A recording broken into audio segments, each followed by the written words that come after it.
The ACC Football Championship game is set, and boy, did we have a bumpy road getting here. Let's bring in the squad. You're talking ball with the ACC Squad, sponsored by Game Time.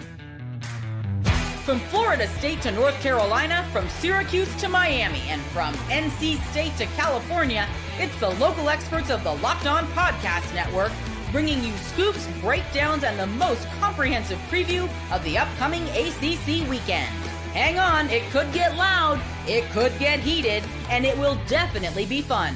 Squad up, you're part of the ACC Squad. Shout out to the everydayers, and thank you so much for making the squad your first listen and your first watch today. I am Alex Donno from Locked On Canes. I was hoping Jackson Holzer from Locked On Syracuse would take today off, but I don't have that kind of luck. We got Kenton Gibbs and Grayson Boone from Locked On Wolfpack. We got JJ Jackson from Locked On Blue Devils, Isaac Shade from Locked On Tar Heels, and this episode is brought to you by FanDuel. You can start the season with a big return on FanDuel because new customers can place a $5 bet, and you'll get started with $150 in bonus bets if you win that first $5 bet. Visit FanDuel.com to get started. We had a bunch of brawls over the weekend in college football. Rivalry weekend got very heated. And, yeah, friends, we have an ACC Championship game set for this Saturday in Charlotte. It's going to be the SMU Mustangs. We already knew that. Taking on the Clemson Tigers. Now, Clemson gets in because my Miami Hurricanes, they couldn't do that one thing, and that was protect a 21-point lead against Jackson's Syracuse Orange. So, Jackson, congratulations on the upset, sir. Thank you. I did not play, but I will certainly take the congratulations. What a game. That was fun. Whoever won that game, it was a fun game. Donno, is that the word you would use to describe it? Was it fun? Oh, it was definitely fun. It was amazing. It was See, we got to stick it to Miami. That was the best part. We got to basically ruin their season. Ooh. Maybe they still have a shot. Maybe. But guess what? We can talk about all the playoff scenarios in the world, but if Clemson wins, it's over for your Miami Hurricanes. I was listening to some of the Hurricanes podcast. I was listening to Locked On Sports Miami, the IDGAF Bowl. Ooh, man. All you had to do was protect a 21-point lead. That's all you had to do to Syracuse. See, nobody knew Syracuse football until Saturday. Nobody. We did. ACC Squad knowers did. ACC teams knew. But national media, no clue. They see Syracuse on the schedule. It's like they ignore the record. They ignore that Kyle McCord's one of the best passers in the country. And they just look at the brand and they say, well, Syracuse football, they're just not very good. They just can't be good, right? How can they beat Miami? Even myself didn't pick Syracuse to win. I did think they were going to keep it close and competitive, but a lot of people were just like, this is going to be a write-off. Miami's going to win. Why play the games? I think we can eliminate the hypothetical now, right? Can we eliminate that? Yeah. Hypothetically speaking. Instead, let's just play on the field. Let's look at the results. And guess what? I think the better team won on Saturday. Oh, I think that's right. The better team. Oh, boy. You had a 21-point lead. A 21-point lead. Hear me out. A 21-point lead.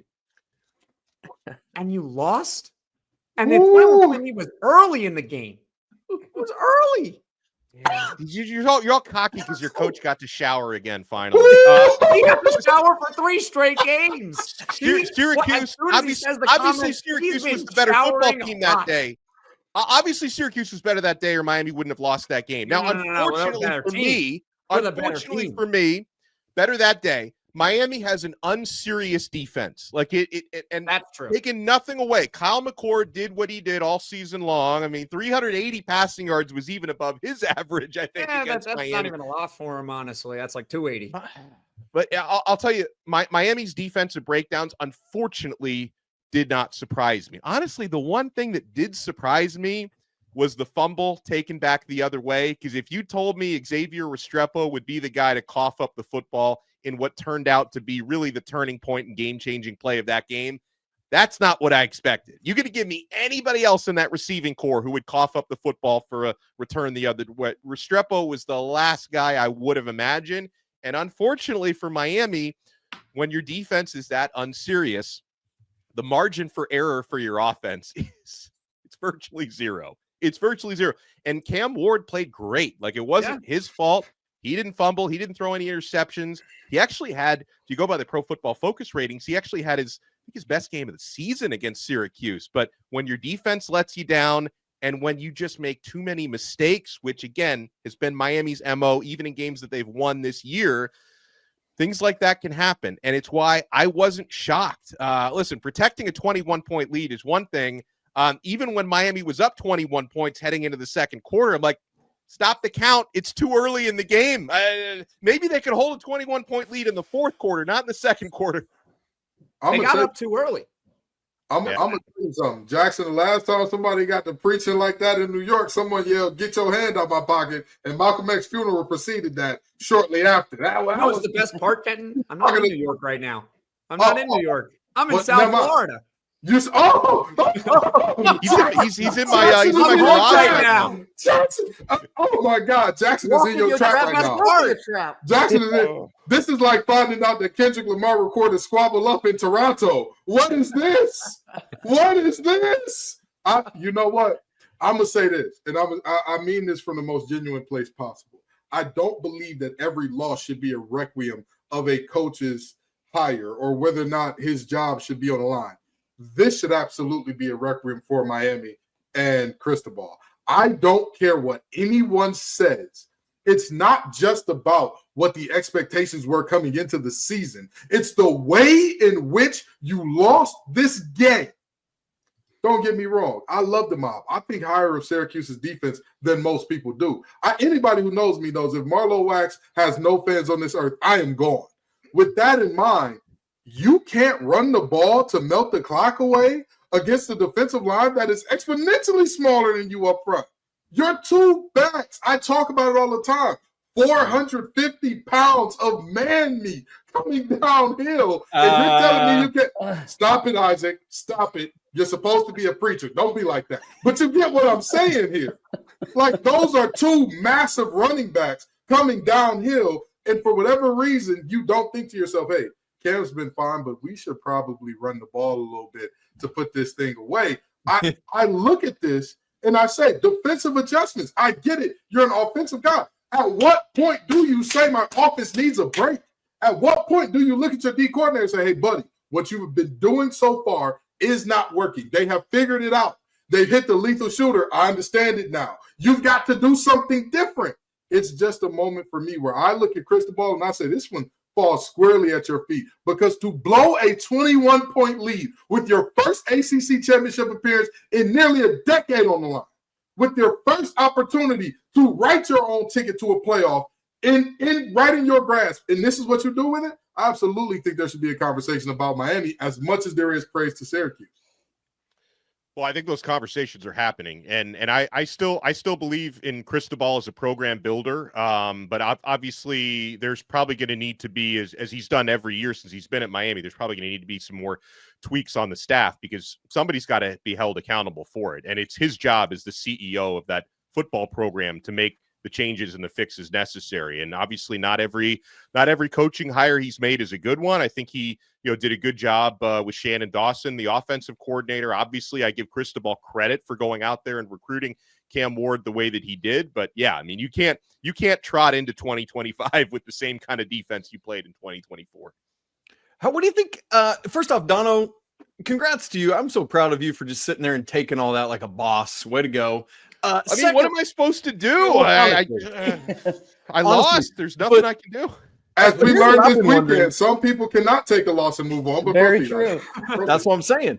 What do you think Clemson fans experienced on Saturday, going from just like crap in the bed against South Carolina down the stretch and like, well, it's over, and then this, and it's like, oh, we just backed our way into this thing. All right, let's see what we got. I think if Clemson wins the ACC and then maybe they go on a magical run in the playoff and they win the playoff and everything like that, they're the national champions. I think that Syracuse should be on the parade with them. That's my opinion. Syracuse did as much for that as Clemson did. Whatever the parade is for Clemson. As much credit that I just gave you for talking your talk. As much credit I just gave you. Now you want to be the side chick on the parade. We wear orange too. We're the reason they were there. No. I'm just saying because Clemson would have no chance at the playoff if not for Syracuse. But is that it? Is that the point? Okay. Let me let you in on the secret. Okay, I look at this situation for Clemson fans. And if you ask me what they experienced, I'll say it's jubilation. Based on what you saw in game one, there was not a snowball's chance in hell that you were getting to the playoff unless you ran the table and dominated. Based on what we saw against Louisville, it was over. That was it. That was all there was to it. And now here we are in a situation, like y'all said, they backdoored their way in by not doing anything. They didn't have to play good football to backdoor their way in down the stretch. They didn't have to win a game down the stretch against anybody but the Citadel, which they didn't even have to win that game, being my point here. The reality is they did their work early, made their hay early, and they needed Miami to do Miami things, which Miami this thing up. Okay, we're going to say about Miami again this year, just like we have every year in the past. So talented. Nobody's got a more talented roster. The talent is obvious. And yet and still, everybody on this panel has as many ACC championships as Miami in the 2020s. Like has as many ACC championships as Miami since when? What ever? Do they have an ACC? I'm going to mute all of you in 5 seconds. I'm just saying, Donno, I love you, but we got to be honest. We were honest about the Wolfpack when CJ Bailey couldn't. Bye. Yes. Tony Reale has shown up. Tony Reale here. The big Miami lobby is trying to stop me, but I won't let them, okay? The reality is you've got to have some very serious conversations with yourself because, again, I don't think that Cristobal is a bad coach. I don't think that, hey, he's never the guy to get it done. But I will say, if this roster wasn't the one to get it done with, I'm not saying that this roster was without holes, but if this roster wasn't one in this year, where if you tell me coming into the season, Florida State's going to win 2 games. Oh, and Clemson, they're going to get the floor wiped with them multiple times, 3 to be exact. There's no way that you're telling me Miami doesn't do it with this roster. And lo and behold, they didn't do it with this roster. By the way, that Kenton Gibbs mute was brought to you by Life Wallet. I'll tell you, not to zoom this out too much, but I will. Something that does frustrate me is somebody who went to Miami, loves Miami, covers Miami is, I mean, every single year players leave early for the NFL draft who don't even get drafted. It's like, you know what? Maybe if a couple of your defensive backs had stayed around, James Williams, although they're doing well in the NFL, Cam Kinchins is obviously doing very well, but if Miami could actually keep guys around a little bit longer, oh man, maybe they could actually close. But Miami is, I'm taking my lumps here today. They're not the biggest disappointment in the ACC this year. Let's not forget about 2-10 Florida State. Oh my goodness. I will say this about Miami. At least they're relevant enough that we actually talk about them. Yeah. At least they're relevant enough that we talk about them. They still could get into the college football playoff in theory. Brian Smith is still lost. Ducking the smoke. He's ducking the smoke. He said, I don't want no problems. Protection, Brian Smith. He's got hair now. He's living in Albuquerque. I don't know where this dude has been. But when we come back, he'll have another podcast going tomorrow about how Florida State lost another commit. Another one's gone. Where's he going next? Oh, man. Well, I want to get into the matchup, SMU and Clemson, because I noticed the hypothetical before the matchup was finalized. Clemson would have been favored against SMU, but SMU is a 2.5-point favorite now. We'll get into that and so much more. You guys want to keep it locked right here. We got the squad assembled on Locked On ACC. We still have a lot of football left, folks. We got the conference championship games coming up. There's a whole lot of NFL action still to come. College football playoff is still in front of us. Get ready to tackle all the action with FanDuel, America's #1 sportsbook. Because right now, new customers can bet $5 and get $150 in bonus bets if you win. The FanDuel Sportsbook app gives you everything you need to place live bets on the NFL, all in one place. So when you get that hunch, we all get those in the middle of the game. You can check out the latest stats, view live play-by-play, and so much more right on the same page where you place your bets. Just visit FanDuel.com to join today. You'll get started with $150 in bonus bets if you win that first $5 bet. That's FanDuel.com. Never waste a hunch and make every moment more with FanDuel, an official sportsbook partner of the NFL. Thank you for making the Locked On ACC Squad your first listen and your first watch today. Make sure you check out all of our shows. I host Locked On Canes. Jackson hosts Locked On Syracuse. Kenton and Grayson on Locked On Wolfpack. JJ Jackson, Locked On Blue Devils. Isaac Shade, Locked On Tar Heels, and Locked On College Basketball as well, which is I wish I could pivot to basketball, but Miami's not good at that at all right now. The football team is a lot better we got that in common. Yes, we do. Donno, Miami is one of the 5 worst teams in the power conference structure in the net right now in basketball. Carry on. You're cruising for a mute of your own, Isaac Shade. Don't shoot the messenger. I'm just stating the fact, Donno. That's it. So how we feeling, fellas, about Clemson, of course, the traditional ACC power. SMU, one of the best stories in college football that not enough people are talking about. They came in and they crashed the party. They went a perfect 8-0 in conference play, and now they find themselves as 2.5-point favorites against Clemson. SMU's been the more consistent football team all season long. Clemson can absolutely win this game, but I look at SMU and their weapons, the way Kevin Jennings has played, Rashard Smith, who was named co-running back first team All-ACC this season. I think the Mustangs might just get it done year one.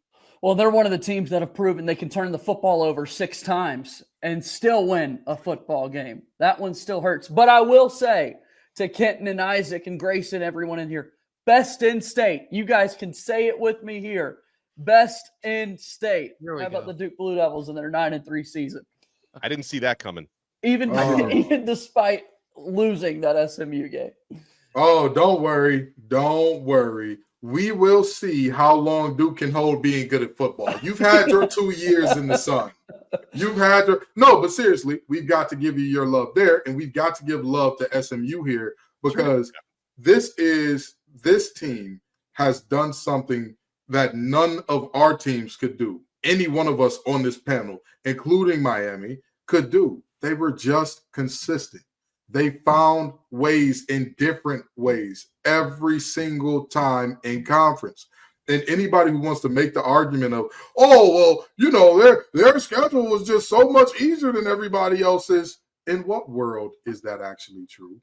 In what world are we looking at that team and saying, hey, they didn't have to play anybody along the way? Because who didn't they play? Who did they avoid in terms of all of the best teams in the conference? Yes, they didn't have a matchup with Miami. Yes, they didn't have a matchup with Clemson. That is the side effect of these super conferences.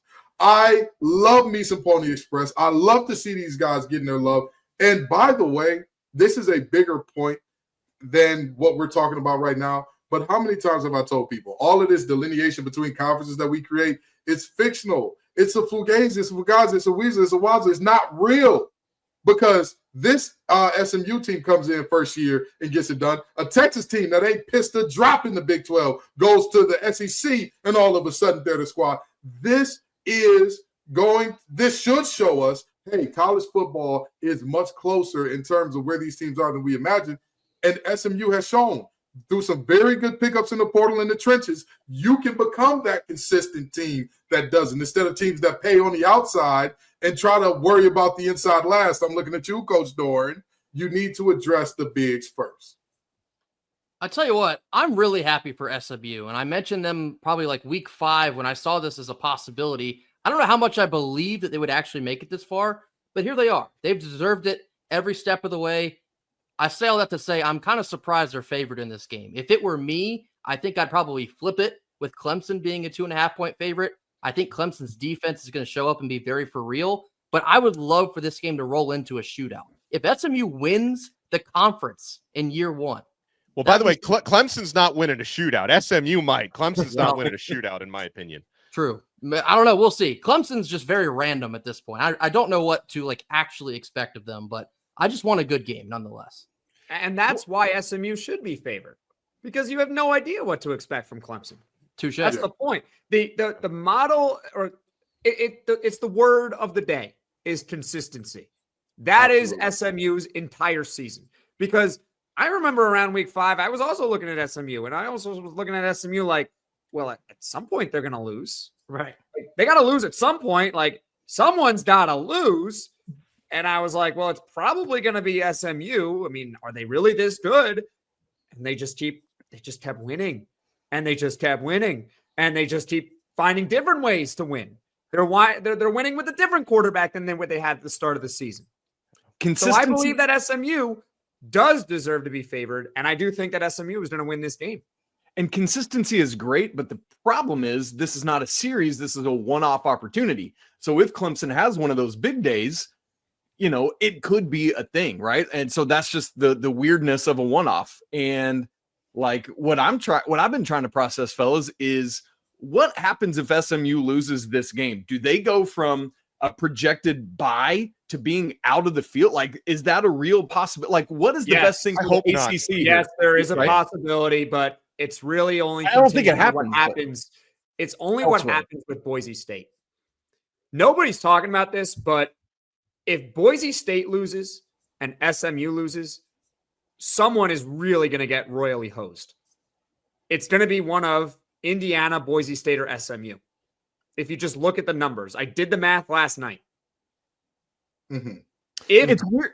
You know how in college basketball during like conference championship week, we start talking about bid thieves, like the teams that are going to get in definitely, but then you get like a random team winning a conference championship and then an at-large making it in. This is the first time we've had that scenario in college football. We might have some bid thief situations in this new playoff system. The bid thieves in this case would be UNLV over Boise State. That would be a huge one, but you would have to give them the auto bid. And the other one would be obviously in our conference if Clemson beats SMU. If those two things happen, there's 3 teams for 2 spots left. And those 3 teams would be Boise State, SMU, and Indiana. Indiana can get royally hosed at 11-1. It's just, but that's what happens if those upsets happen. Donno, what are your thoughts about Miami's chances of getting in this thing? Honestly, I look at it as I could make the argument that they're 10-2, which combined losses of 9 total points against a Georgia Tech team that took Georgia to 8 overtimes and a good series. You gotta go for 2. Why didn't they go for 2? Yeah. Anyway. Yeah. Well, I mean, listen, I think Miami probably has a resume that should get them in, and I will be disappointed if they don't. However, I go back to the crossover conversation that Jackson and I had, what we talked about last week on the squad. If Miami doesn't make it in, even if I feel like they should be deserving of getting in, because I put their 2-loss resume against 3-loss SEC teams like Alabama, who got blown out by Oklahoma. That's a bad loss. Vanderbilt's not a good loss. At the same time, Miami had so many opportunities to control their own destiny, and they blew it. So I could be at peace with whatever the committee decides, but it wouldn't stop me with being disappointed if they don't get in.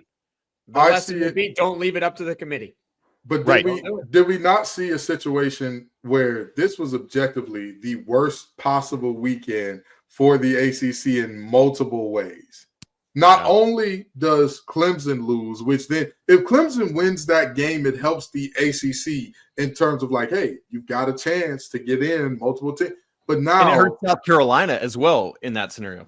And it hurts South Carolina. It eliminates them. And if SMU loses, you're like, well, you just lost to a team that beat a bubble team out of the SEC. Now it's like, well, hell, you lost to a 3-loss team, and this is what you are. Like, how do we possibly reconcile letting you in? And then Miami is behind both of those teams. It's like, well, you dims the brakes, I guess.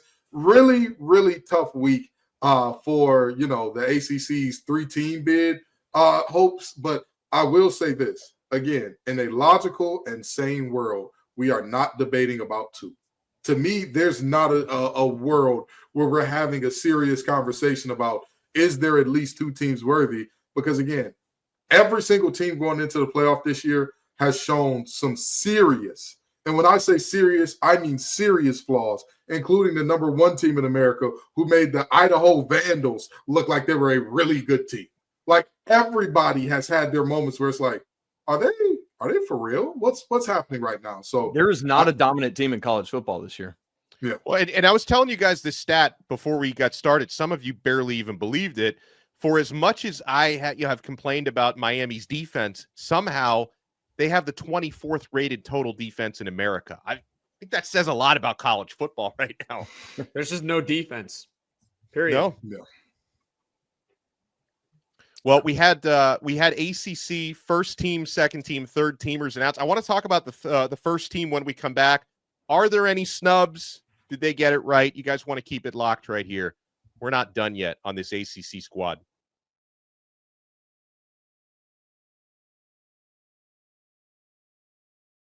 Thanks for making Locked On ACC your first listen and your first watch. Did JJ just disappear?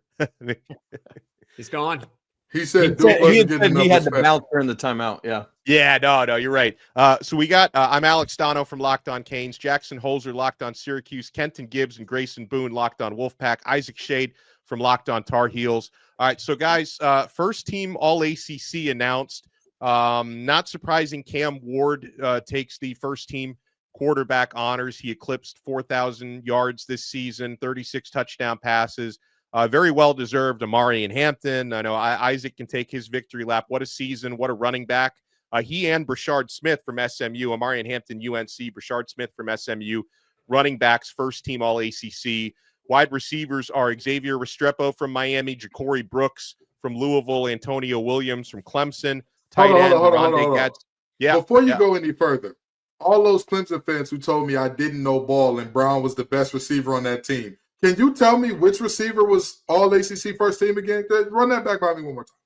All right. So Clemson representative Antonio Williams. Oh, the guy that Ken said was the playmaker. The one that Ken said was the okay, proceed. I'm sorry. My bad. Just Clemson fans think I hate him and I don't know no ball. Go ahead. Proceed. You're good. All-purpose Desmond Reed from Pitt. He had a tremendous year. I know Pitt faded down the stretch, but what a start to the season. Sorry, Kenton. Offensive tackles, Blake Miller from Clemson, Ozzie Trapillo from Boston College. Guards, Willie Lampkin from UNC, Kalen Rutledge from Georgia Tech. Center, Drew Kendall from Boston College. So that's the offense, guys. Any omissions you saw there? That's pretty much how I expected to come out. The one thing that was weird to me, Donno, was that I did some mathing and nobody was a unanimous first team all selection. Both Cam Ward and Omarion Hampton were the two highest point getters. Yeah. And even they were a couple there were 71 total voters, 3 points for a first team vote, which is like 213. Neither of them even got to that threshold. I thought that was kind of odd that we had no unanimous selections. Yeah. That is a little bit odd. I would have thought that the two of those would probably be unanimous. On defense, defensive ends, Donovan Ezeraku from Boston College, APR Antoine Powell-Ryland from Virginia Tech, Aeneas Peebles of Virginia Tech, Simeon Barrow of Miami, the defensive tackles, also Jared Harrison Hunt from SMU, linebackers, Kyle Lewis of Pitt, Barrett Carter from Clemson, Teddy Buchanan from Cal, cornerbacks, Noah Williams from Cal, Chandler Rivers from Duke, safeties, Jonas Sanker and Isaiah Nwokobia from SMU. That's on the defensive side, fellas. Your thoughts? You know, I don't think that there can be too much argument about most of these guys. Like even the guys where you would want to say, oh, my guy has a case. You've got to be very, very honest with yourself, right? As much as I love Davin Van, there's not a world where you could say he out-impacted 16 sacks apiece from Donovan Ezeraku and APR. Like those two were absolute freaks of nature this year off the edge. And I'll tell you what, when you look at the situation of guys having multiple 4-sack games, you could love to say, oh, Desmond Hurricane Bain, when he was healthy, he was the guy. You can't make a serious argument against either one of those. He didn't have a great year. He was injured for half the year. Yeah, no. Exactly. So you can't make an argument against either one of those bookends. I look at this defensive line at least, and I say they nailed this thing absolutely right, because if Aeneas Peoples didn't play as well as he did, Virginia Tech would have had a much worse season. And I'll leave it at that. Yeah. Hey, that season would have gone a lot worse for them if he didn't show up in a major way. All right, so shout out to Florida State because they have a first-team specialist. This guy was probably the most used punter in the country. It's Alex Mastromano. Florida State punter is named first-team All-ACC. Miami gets their place kicker in, Andy Borregales. I thought that was interesting. I mean, Borregales had a fantastic year. Why I think it's interesting is I thought he got snubbed for the Groza. They named 3 finalists for the Groza. One of those is Fitzgerald, the Florida State kicker. who, to me, it's like a kicker doesn't face a single clutch situation the entire year because your team is 2-10 and he only kicked 12 field goal or only 12 extra points, I should say. I thought Borogalis got snubbed for the Groza, so I was happy to see that he made first team all ACC. And specialists, there was some competition there with some good returners, but it goes to Desmond Reed from Pitt, who had a phenomenal year. Yeah, again, I think Desmond Reed, fantastic all-around player, fantastic all year in all the roles that he was given. And he's another guy. If he does not play as well as he does, as much as we talked about Pitt being clutch in all those situations, how many times did he create a short field for Pitt to score with based on his phenomenal return? So, I mean, again, I think all of these make sense. And Mastromano, ice up, son. Get your legs some rest, man. Boy, I tell you, that we have not seen the guy have to. He was the best player in Florida State this season. Listen, I know they don't win 2 games without him. Norvell got tired of saying game ball, Mastromano. Another game ball, Mastromano. Hey guys, guess who the player of the week is this week? It's DJ Alex Mastromano. That's you who give it is. out good balls for going. I cannot believe that DJU was the quarterback at one point for Florida State. That's how weird this season has been. Yeah. Feels like a long time ago. Brocktober was also a long time ago. Shout out to those guys. They then Luke Croman Vember was after that, or Luke Vember. They got a lot of AI generated characters playing quarterback, man. Yeah. I mean, I will say, like, to Florida State's credit, they're trying to make the necessary moves with their coordinator hires. I mean, I really like their defensive coordinator hire, Tony White from Nebraska. Now their offensive coordinator hire is Gus Malzahn. It kind of feels like when Jimbo Fisher hired Tony Petrino at Texas A&M. It's kind of like a desperation move, and it didn't really mess. I'm not really sure if I still believe in it, unless he can find a way to get Cam Newton another year of eligibility at Florida State. I'm not so sure how much I believe in the Malzahn move, but they're trying to fix their offense and their defense in a big way. Well, they don't really have a choice, do they? They kind of do have to fix it. They went 2-10, but I don't know. I don't know. You know what? I think we're looking at this all wrong. Okay. Florida State is fighting the same battle that we fought on this channel many a time, where we talked about, hey, the ACC isn't getting enough respect. We're not getting enough respect. Florida State took boycotting the playoffs so seriously that they said, we're going to make it so there's not a chance that anybody thinks we sniffed the playoff this year. And that's how dedicated they are to saying the ACC was done wrong. Norvell and company, I commend you. The sacrifices along the way, I commend you. DJU, who's going forth to learn some enterprise rental car, I commend you for taking all the get your CDL memes for the greater good of the ACC. We appreciate you all. We really do. But before we all go, okay, I have a thought for you. You mentioned boycotting and actually got my mind thinking here, okay? Okay. Let's say that there is a conference champion this week, or not a conference champion. Let's say there will be. That's a great. Okay, no, let's say one of the conference. Let's say Boise State or SMU lose. Mm-hmm. Let's say one of them lose, right? And they get left out of the college football playoff as a result. That means they get penalized for playing that extra game, right? Yeah. If that happens, I have a new theory for you all. Boycott the conference championship game. Oh. You ran that by me over the weekend. If you get penalized for playing in your conference championship game, I'm telling you, committee, don't you dare do it. Don't do it. If you penalize these teams for playing in their conference championship game, then I'm saying you should just boycott them entirely, that there's just no point in playing. Jackson, what's the highest level you stopped playing sports at? High school. Well, did your high school win anything? City championship, state championship? We won a state championship. So what the hell are you talking about, Jackson? You can't give up the opportunity to do. I understand what you're saying. If you're telling me that SMU, who should be a lock to the playoff, but in some weird scenario were to be left out, it would be ridiculous, right? We'd all agree it would be ridiculous. Absolutely. Yeah, it would be. So then what's the point of playing the conference championship game? But you can't live your life based off the ridiculousness of the committee. We sat here and watched Texas be propped up all year based on what? I'm just saying. If we're talking about what it should be, there's nothing there. We're still watching Penn State get propped up based on people believe Penn State Oregon is going to be a close game. Oregon hasn't impressed, but I am guaranteeing, sure as the sun rises on the east and sets on the west, they're about to stump a mud hole in that Penn State team. That is, they're the 300 seed of college football. That does sound painful. They look like a phantom until the actual phantom pulls up. That's what's going to happen to that team.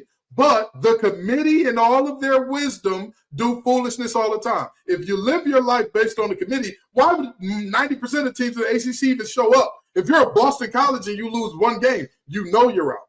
If you're at SMU, we see how people are treating a one-loss SMU. And if it wasn't for multiple SEC teams pissing down their leg at the moment of truth, they wouldn't be in the conversation in a very serious and meaningful way. You cannot live your life, especially when there's an opportunity to put some hardware in your trophy case for like, oh, well, the committee might not like us, so we'll just sit it out and make the committee love us. You're a football player. We are big, angry men doing big, angry things. I wanted to float that out there if something ridiculous happens, which we all know can happen because this is the college football playoff committee we're talking about here. But there's so much upside to winning the conference championship game. Yes, there is. Then but they if get a you're first-round telling me, bye. Donno, that you can be left out because you didn't play well in your conference championship game, I think that's kind of ridiculous, right? Isn't that the whole point? Whereas Notre Dame always sits around literally every year. Notre Dame's the biggest winner. Championship week. Notre Dame's the biggest. Notre Dame and Ohio State are the biggest winners. You know why? They don't play. You're not wrong there. And maybe Alabama too. Oh, Jackson's frozen and it's great. That's hilarious. He did his Dalton impression today. The football gods decided that they'd had enough. They said, cut his mic off. Cut his mic off. Talk about we're not going to compete. Cut the mic. Jackson, I wouldn't do it, but I hear where you're coming from, right? Like, I couldn't put my money where my mouth is with that, but I'm with you. I'm about to cut everybody's mic off because we are out of time. Huge thank you and shout out to Jackson Holzer, Locked on Syracuse. Nobody will be boycotting the conference championship games this week. Kenton Gibbs from Locked on Wolfpack, Grayson Boone from Locked on Wolfpack, Isaac Shade from Locked on Tar Heels. I am Alex Donno from Locked on Canes, and we'll see what happens with the committee and everything else. And we'll be back with you guys next week on another episode of The Squad. Hey, Tar Heels, teach your mans how to squabble.